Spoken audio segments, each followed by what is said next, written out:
Il neige encore sur le Québec et on attend au total une vingtaine de centimètres. Avis aux automobilistes, soyez très prudents. On compte déjà plusieurs sorties de route. On fait attention, puis on roule doucement. Déneigement à Montréal, tout devrait être complété d'ici lundi. Le rôle de la Ville, c'est de rendre les voies publiques sécuritaires et tout sera fait en conséquence pour que ce soit fait. Les pétrolières ne nous font pas de cadeaux. Le prix de l'essence à Montréal se vend toujours un peu trop cher. 2 meurtres ont été commis à Montréal au cours des dernières heures.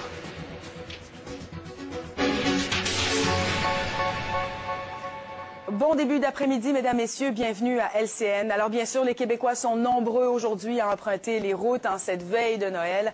Ce matin, la poudrerie, le vent, les routes glissantes ont compliqué la vie des automobilistes, surtout dans la région de Montréal.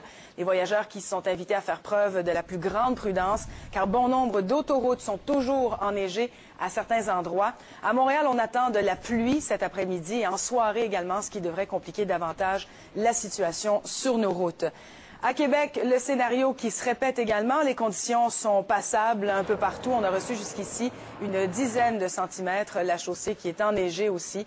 Heureusement, les vents ont beaucoup diminué, ce qui fait que la visibilité est quand même assez bonne un peu partout. Ça pourrait cependant se détériorer en fin de journée. Et la neige qui s'est abattue également ce matin, qui se déplace maintenant vers le nord-est du Québec. Au Saguenay, on s'attend à recevoir une quinzaine de centimètres. Il y a un avertissement de neige qui a d'ailleurs été émis par Environnement Canada, mais pour l'instant, c'est le calme avant la tempête. Alors, bien sûr, on va faire le point maintenant pour voir un petit peu comment ça évolue, cette situation à travers la province. On joint tout de suite André Quentin, météorologue à Environnement Canada. Bonjour, Monsieur Quentin. Oui, bonjour. Alors, j'en parlais un petit peu partout à Montréal, à Québec, et la tempête qui se dirige évidemment vers le nord. Au moment où on se parle, là, quelles sont les régions les plus problématiques? Les plus problématiques, c'est vraiment là, les régions du sud, là, le moment auquel la neige va se changer en pluie. Et il y a toujours un faible risque de pluie verglaçante qui n'est pas très significatif, mais par contre, on peut avoir 30 minutes, 1 heure de pluie verglaçante, là, donc il faudra être prudent toujours sur le réseau routier. D'ailleurs, la région de Hull, Gatineau, Ottawa a eu une trentaine de minutes de pluie verglaçante. C'est revenu en neige. Ça devrait donc tout ça se changer en pluie, comme vous l'avez mentionné, avant la fin de l'après-midi. Bien, au moins, c'est un peu plus rassurant quand vous parlez d'une demi-heure, 1 heure de pluie verglaçante, parce que je pense que c'est vraiment ça qui fait peur aux automobilistes qui doivent prendre la route. Évidemment, il n'y a peut-être pas autant d'abrasifs qu'on va en avoir en fin de journée. Donc, vous dites que l'épisode de pluie verglaçante sera de courte durée, là? Oui, tout à fait. Le mercure va monter assez rapidement au-dessus du point de congélation, ce qui fait que la pluie verglaçante va être vraiment un phénomène très transitoire, là. Donc, le problème majeur, ce serait quoi? Les vents, la poudrerie par endroits qu'il y a encore? Oui, particulièrement en Montérégie, où la neige est un peu plus abondante encore présentement. Dans le secteur, ce matin, avait déjà reçu tout près de 15 à 17 centimètres.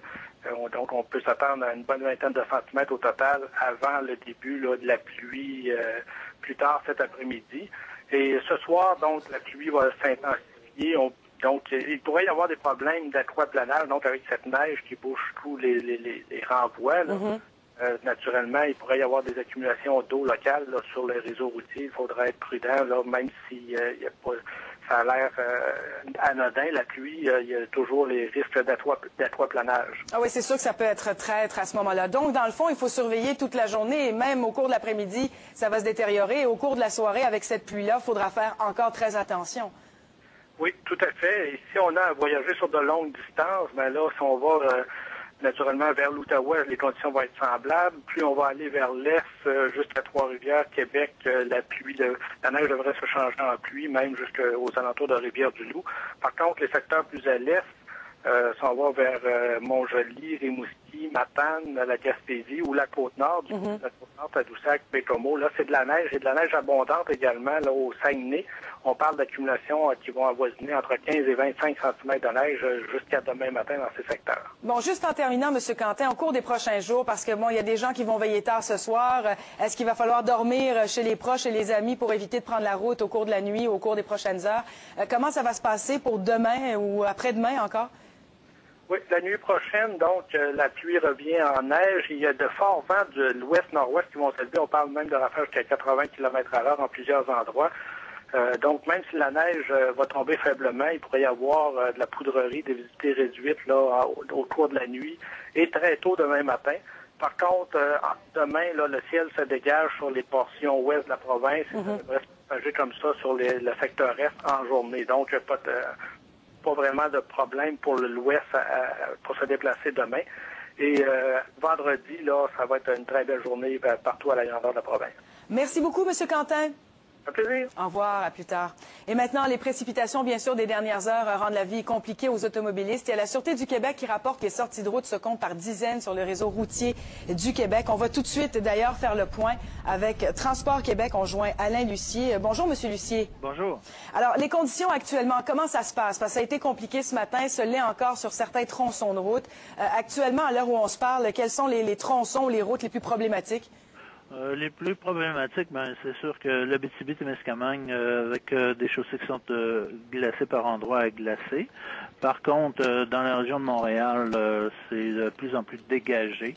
Laval, il y a peut-être du partiellement enneigé encore un peu sur la chaussée. Du côté de la Montérégie, eh bien, l'autoroute 10, ça c'est dégagé, à l'exception de Chambly. On a quand même des secteurs là, qui sont glacés par endroits. L'autoroute 15 qui est vers les États-Unis qui est enneigée. Par contre, c'est de plus en plus dégagé. Par contre, il faut faire attention. Là, il peut y avoir des secteurs où c'est partiellement enneigé. Du côté de l'Estrie, la chaussée est dégagée, partiellement enneigée. Les visibilités sont bonnes à peu près partout en passant. Du côté de le Mauricie, centre du Québec, l'autoroute 20 s'est dégagée, l'autoroute 40 partiellement enneigée à enneigée. Du côté de Québec, Québec centre, des alentours de la ville de Québec, si on veut, là, c'est de plus en plus dégagé à partiellement enneigé. Beauce, Appalaches, c'est partiellement enneigé à enneigé. Donc, si je comprends bien, c'est moins pire que ce l'était ce matin, mais là, on parlait avec Environnement Canada, les conditions qui risquent de se détériorer au cours des prochaines heures. Est-ce que ça pourrait évidemment rendre des conditions encore plus difficiles? Évidemment, la chaussée est mouillée, donc c'est sûr qu'au niveau de refroidissement il y a, bien c'est sûr que ça pourrait être problématique, donc à faire attention dans les changements de température. Donc, il faudra vraiment être extrêmement prudent au cours des prochaines heures. Merci beaucoup d'avoir fait le point avec nous, M. Lucier. Je vous en prie. Au revoir, à plus tard. Alors, bien sûr, 10 cm de neige sont tombés à Montréal. Ça change beaucoup, évidemment, les choses pour les déneigeurs. On joint tout de suite notre collègue Félix Séguin qui est sur la route. Félix, alors on doit maintenant accorder la priorité au déblaiement plutôt qu'au chargement de la neige.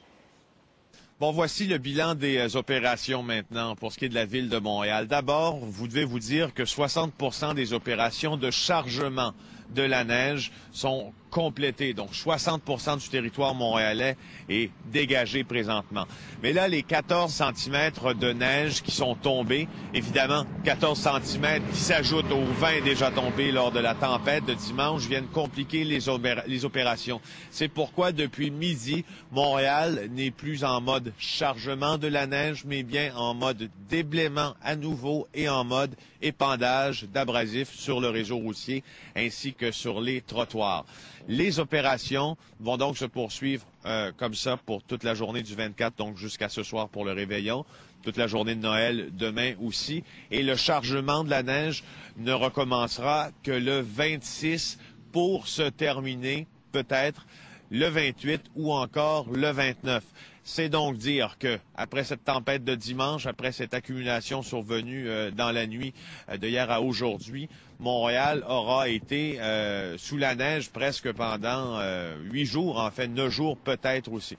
Alors voilà, c'est des opérations assez compliquées, trottoirs encore glissants. Vous avez vu les gens ce matin qui avaient de la difficulté à circuler à de nombreux endroits dans la ville de Montréal. On a posé des questions à l'administration municipale pour ces 2 jours, là, le 24, donc veille de Noël, et 25. Est-ce que ça va pas poser problème que d'employer des effectifs suffisants pour déneiger de manière sécuritaire le réseau routier et les trottoirs?